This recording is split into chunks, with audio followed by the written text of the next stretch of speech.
Hello everyone, welcome to my channel. কেমন আছো সবাই? আশা করি সবাই বেশ ভালো আছো। আমিও ভালো আছি। আজকের ভিডিওটা হচ্ছে রাখি পূর্ণিমার ভিডিও। জানি না এটা কবে আপলোড হবে, রাখি পূর্ণিমার দিন না পরের দিন। মনে হয় এটা পরের দিনই আপলোড হবে। দেখো, চলে এসেছি মাসি বাড়ি যাওয়ার উদ্দেশ্যে। প্রথমেই গেলাম রাখির দোকানে। আসলে রাখি কালকে অনেকগুলো কিনেছিলাম, সেগুলো আর কি বাড়ির দাদাদের পরিয়ে পরিয়ে শেষ হয়ে গেছে। এর জন্য ভাবলাম একটু বেশি করে নিয়ে যাই। আমার আবার হিসাব করা জিনিস একদম ভাল লাগে না, যে ৫ টা দাদা তার মানে ৫ টা রাখিই নেবো এরকম নয়। আমার যদি ২ টো দাদা হয়, আমার মনে হয় ১০-১১ টা রাখি না হলে যেন মনে হয় যে যদি আবার কেউ চলে আসে তাকে কিভাবে পড়াবো, এইরকম ভাবতে চিন্তা করতে করতে আমি তাই জন্য বেশি করে নিই। আর দেখো, চলে আসলাম স্টেশন থেকে। তো দেখলে কি পরিমাণ মেঘ হয়েছে। তারপরে আমরা ট্রেনে উঠলাম। ট্রেনে উঠে তো মুষলধারায় বৃষ্টি হচ্ছে। আর প্রথমেই বলি, আমি আর আমার বোন একারা এসেছিলাম, কিন্তু এর জন্য ভাবছিলাম যে কি করে যাব। তারপরে দাদাকে ফোন করলাম যে তাড়াতাড়ি করে নিতে আয়, কারণ এখানে খুব বৃষ্টি হচ্ছে। তারপরে আমাদেরকে নিতে আসলো। আমরা কিছুক্ষণ টিকিট কাউন্টারে ওয়েট করছিলাম। তারপরে যে বৃষ্টিটা কমলো, তারপরে আমরা যাচ্ছিলাম। তারপরে দেখো, এখানে আমি নাচ করছিলাম। আসলে ফোনে গান বাজছিল, এর জন্য একটু নাচ গানা করছিলাম। এরপরে আমরা চলে আসলাম একটু ছাদে, কারণ ছাদে হচ্ছিল পুজো। দেখতে পাচ্ছ চেয়ারে বসে, সেটা হচ্ছে আমার ছোট মাসি। আর এরা এদিকে যজ্ঞের জন্য সব কিছু ব্যবস্থা করছিল। আর ওদিকে শাড়ি পরা যাকে দেখছো, সেটা কিন্তু আমার মাসি।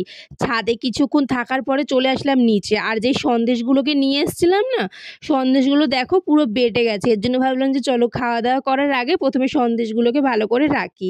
বাড়ি থেকে তো খেয়েই এসেছিলাম, কিন্তু তারপরেও বেশ কিছুক্ষণ হয়ে গেছে, আমার প্রচণ্ড পরিমাণ খিদে পেয়ে গেছে। এর জন্য মাসি বলে যে ফটাফট করে ভাত বেড়ে তোরা খেয়ে নে, যেহেতু মাসিরা তো এখন এইসব ভাত ফাত ধরতে পারবে না, কারণ ড্রেস ফ্রেস ওদের চেঞ্জ করা, ওরা যজ্ঞে তো বসবে।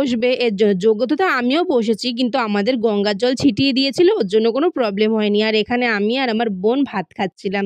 তো আজকে রান্না করেছিল মাসি ডাল আর ভাত। আর দুপুরবেলায় হয়েছিল পনির হয়েছিল, তারপরে হচ্ছে পোস্ত হয়েছিল, আলু পোস্ত, তারপরে ডাল, এইসব হয়েছিল, যেহেতু আজকে নিরামিষ। আর হচ্ছে আমরা ট্রেন ধরেছিলাম বাড়ি থেকে ১০টা ২৫-এ। আস্তে আস্তে আমাদের ওই ১১টা মতন বাজে। তো আর একটা কথা প্রথমেই বলি, এগুলো কিন্তু আমার নতুন ফোনের ভিডিও। ইয়েস গাইস, যেন সব কিছুই ঠিক আছে। একটা প্রবলেম, আমি যেই মাইকে ভিডিও রেকর্ড করতাম না, সেই মাইকটা কানেক্ট করার এখানে জায়গায় নেই। মানে যেইখানে আমাদের চার্জারটাকে ঢুকাতাম, সেই জায়গাটাই নেই। আর দেখো, তারপরে খাওয়া দাওয়া করে এসে বসছি।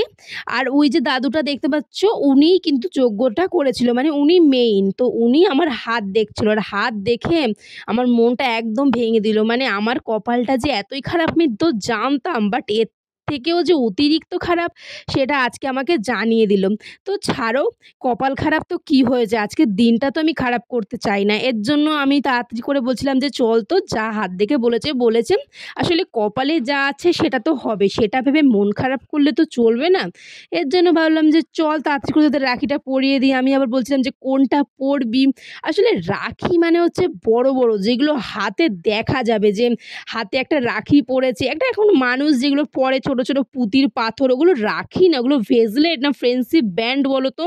আমার কাছে মনে হয় এগুলো ভেজলেট ছাড়া কিছুই নয়। রাখি হবে বড় বড় ফুলের রাখি, যেগুলো হাতে, মানে মানুষ তো রাখি একদিন পরে, এরকম তো না যে সারা বছর পরে থাকবে। সুন্দর ভেজলেট পরতে হবে এরকম নয়।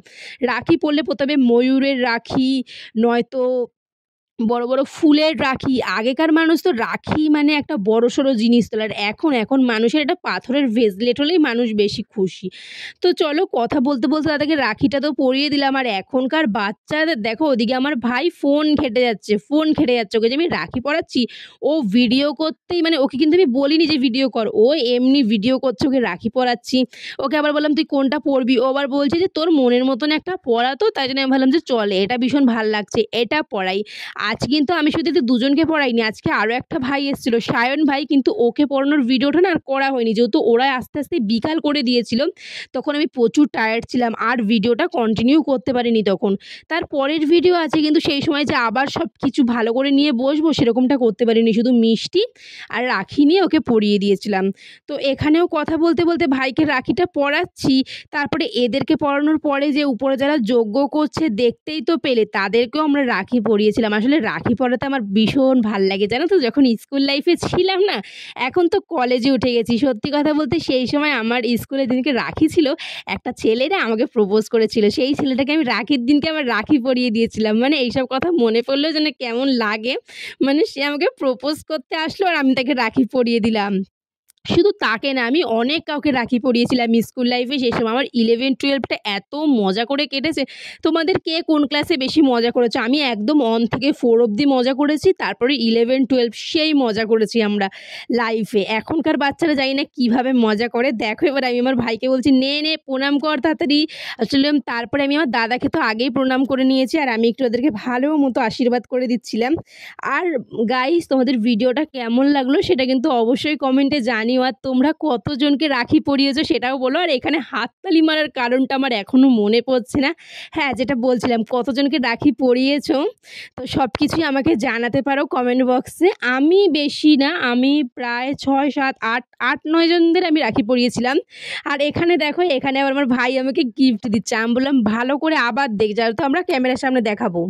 তারপরে আবার আমি দৌড়ে দৌড়ে চলে যাচ্ছিলাম ছাদে, যেহেতু এখানে এখন আমাকে টিকা পরানো হবে। আর এইসব টিকা পরতে আমার খুব ভাল লাগে, খুবই ভাল লাগে। যখন আমরা মায়াপুরে গেছিলাম না, ওই মায়াপুর নবদ্বীপ, তখন যে কপালে টিকা পরানো হয়, আমি তো বলছিলাম আমাকে বড় করে টিকা পরাবে, যাতে লোক আমার কপালের দিকে একদম তাকিয়ে থাকে। এরকম একটা টিকা পরে মাঝখানে একটা লাল টিপ, কি সুন্দর যে মুখটা না একদম ফুটে ওঠে। আর প্রথমত বলতে গেলে আমার শরীর তো পুরো ভেঙে গেছে, তোমরা দেখলেই বুঝতে পারবে। আসলে শরীর তো ভেঙে যাবেই।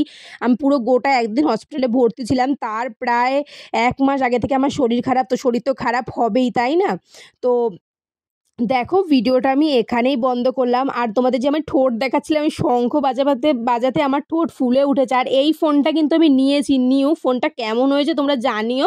আর ভাই এনেছিল চিপস, তো চিপসটা খেলাম আর ভিডিওটা এখানেই বন্ধ করলাম। সবাই খুব ভালো থেকো, টাটা।